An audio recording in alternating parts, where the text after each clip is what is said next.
आ मैं दिने खबर पढ़ लिया हाँ बाबा सुखा सिंह जी सरियाली साहब वाले महापुरख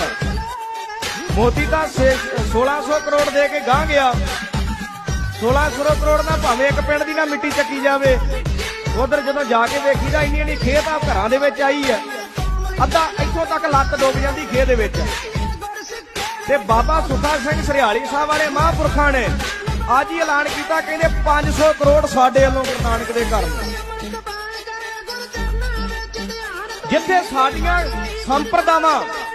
जिथे साडा पंथ खलो जांदा उथे सानू किसे तो अगे ऐ नहीं करना सिखाया महाराज ने सानू गुरु गोबिंद सिंह साहब ने मंगना नहीं सिखाया साडा पंथ दिंदा असीं राजे थोड़ी मंगदे हुंदे ने भिखारी मंगदे ने